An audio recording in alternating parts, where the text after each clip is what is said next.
This is a vlog of everything I did while I was in Kano. I spent 5 days in Kano City, and this is my experience, the culture, the foods I ate, and everything. But the first thing I did when I got there was to first register for the conference that brought me to Kano and then head to my accommodation. So this was a trip to my accommodation. I was observing and seeing how much of a beautiful city Kano was. It was beautiful all round. The culture was embedded in every section or every area of Kano that you looked at. We had a lovely host. He took us literally everywhere we wanted to go to and made sure we enjoyed ourselves. And then after settling into our accommodation, we went out to get suya, because who goes to Kano without tasting their suya? You understand? So I want to test it. Stopped by this 24/7 supermarket that night, got some groceries, I got some snacks, and then while we were heading back to our accommodation, I saw this, and this was my first culture shock. And then our host said this was their normal way of life.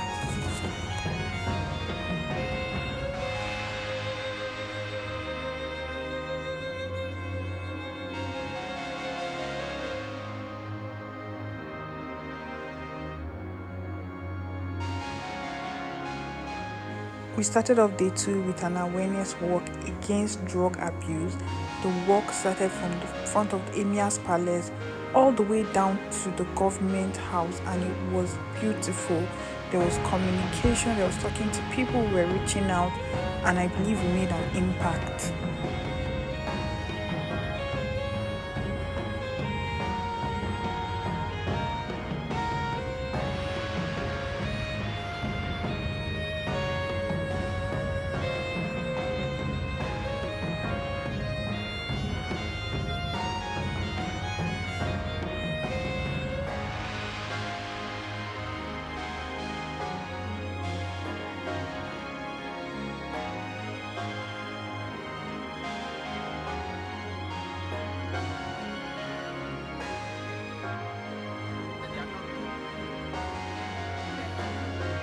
After the walk, my friend and I decided to go shopping because we were in Kano. There's no way we were not going to buy some of those things we wanted. So we bought abaya, which is their native wear, and then we bought perfumes. God, I love perfumes. So we had to stop by this perfume store.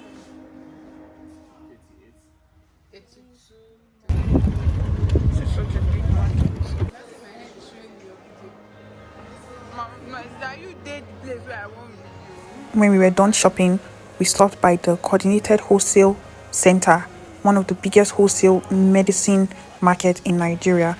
So we stopped there because our friend owns a store there, Tato Pharmaceuticals.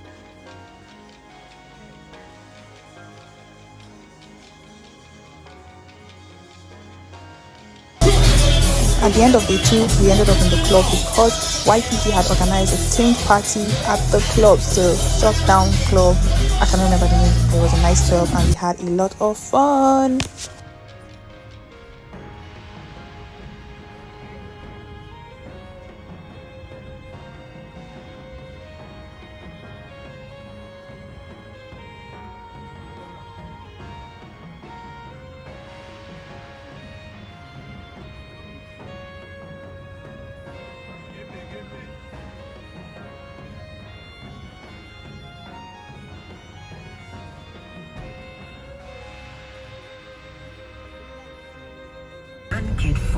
Nourish your child's potential.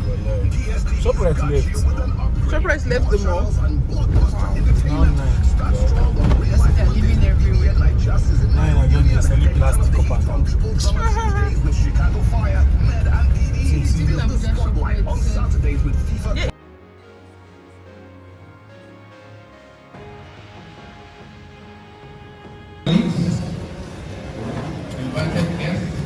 After taking some pictures and catching up, we headed into the hall where the occasion was officially opened.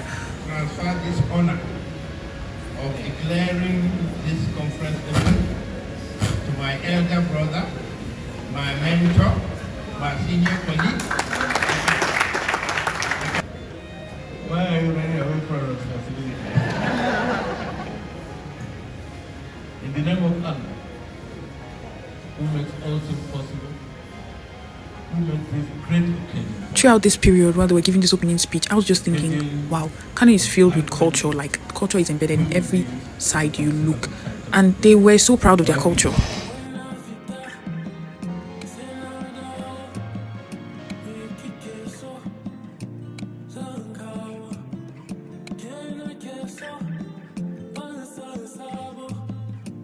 Day 4 was finally excursion day. We're going out to see the different monumental sites they had in Kano, which was like my favorite part of this entire trip.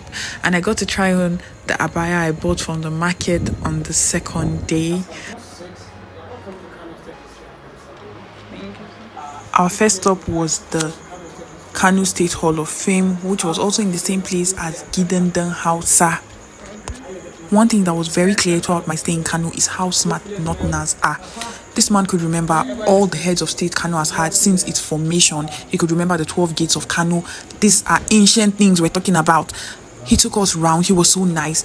So eager to talk about the culture, so eager to talk about their monuments, the things they have. You know, it was really impressive. And then he showed us Dan Hausa.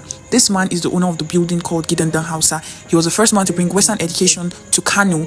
And basically, he had his first student. These were the names of the first students he had. Different annual event. He also showed us the different awards they have won from their participation in different art and culture events. Showed us the first ceiling fan that Dan Hausa brought when he was coming from England to Kano. That is it beside the trophy. Look at the ceiling fan. Dan Hausa came along with it from London. It's very heavy. It's very, very heavy. This one lasted at least 500 years. So we excavate it and dig it out. Yes. So that is how it is. Let me show you the graveyard of Sheikh Usman al-Fodi, Raja Hadith.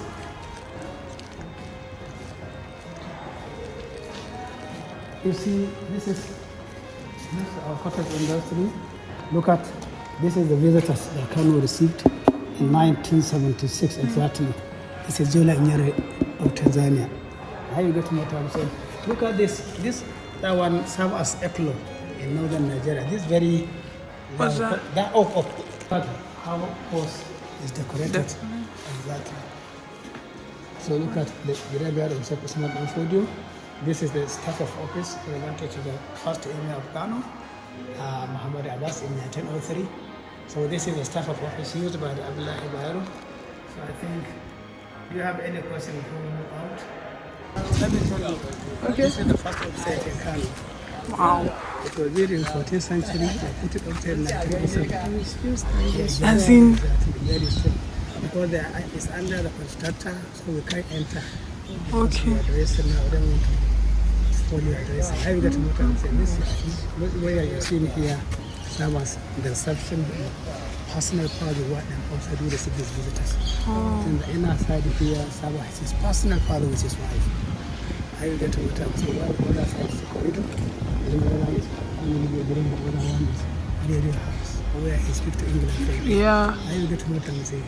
So that is how it is. Look at the classes I was telling you. Look at Hamilton there. This was very educational, and you know me, I would never pass out an opportunity to learn something new. And then after learning, we took some pictures and headed to the next location.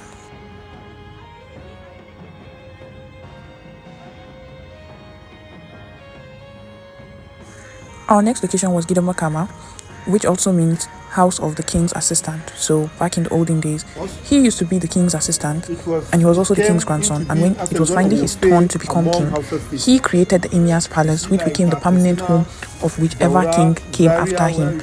And so it has continued till present time. Their materials to carry their day-to-day activities, to enjoy their life. When they want to cook food, there was something like matches. How do they produce fire? They use these two stones, fire stones, in outside use of water. Oh, how can it? Yeah. They match these two stones with stretch in between, which will produce fire. You now cook whatever you want to cook. You cook your own food.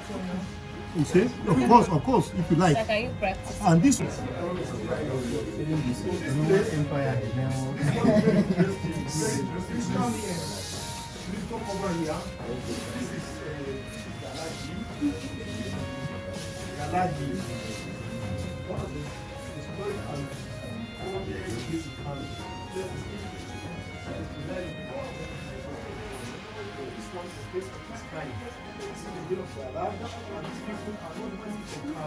that was before.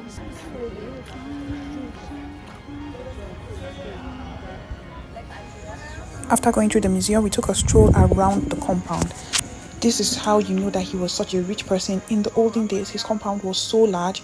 He even had a separate room for his bride, Dakin Amaria. So these are her items, the items that were left behind in the house. This is her bed, and you could just see the luxury from back in the days.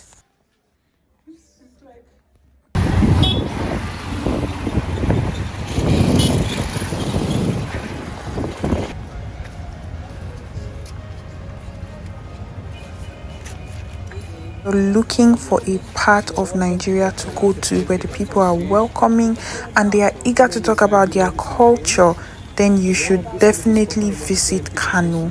They were so excited to receive us at this dye pit. He took us around, showed us the different dye pits, explained the process of how the dye is made, how they make the different clothes. He explained so many things and then even went on to show us samples of the different works they've done. This was a very beautiful experience. Woman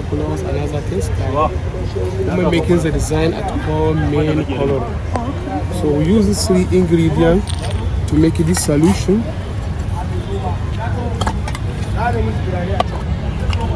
This 3 ingredients. This is an indigo plant, potash, normal ash. Potash, ash, indigo. So we use these 3 ingredients to make this solution. The ingredient number 1. So you assuming we have different types of peat. We have 6 meter, 4 meter, and 3 meter. So we assuming this typical example. Fermentations. After pork fermentation, we use long sticks to listen the ingredient like this. So until our solution became a yellowish brown. When it became a yellowish brown, means it is ready for dye or work. And this solution is taken 1 year before expire. Every day working. And this solution is a natural dye. It is not like a chemical dye. It is a natural, like indigo. Indigo, yes. Indigo is a natural. It was very evident that those people loved what they were doing and they were so eager to show off their works. So please, if you're in Kano, make sure to visit these guys. They were so amazing. After having such an eventful and beautiful tour of the town, we decided to stop at Tahir Palace at Frost Pops to get some popsicles, boba tea, and just chill out because the Kano sun was really hot. So we just had to cool off. And then I got boba tea, my friend got popsicles. I also got gelato.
From the park, we headed straight to the stadium because we were already late for our game and they gave us specific time that we had to be there.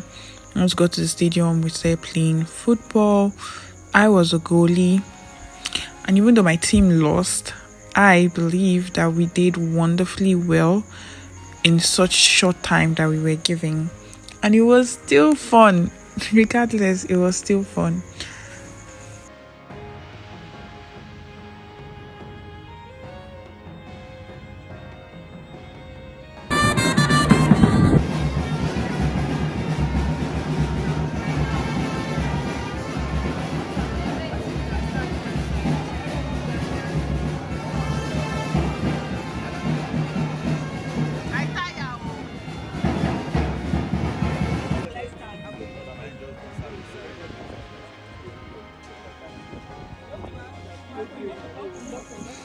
Next thing you know, we were ready to leave. It was day 6, and these were the beautiful pharmacists I came with, and we were heading back home. And that is how we went to Kano, spent 5 days, and came back to Abuja. It was a beautiful experience, and if you're thinking of going to Kano, I think you should do it. It's a big city. Contrary to what people think about northern Nigeria, Kano is a big city with so much to experience. And I hope you enjoyed my vlog. Make sure to like, subscribe, and share, because I'm not done traveling. I've just done 14 over 36 states, and I'm definitely going to be visiting more states soon.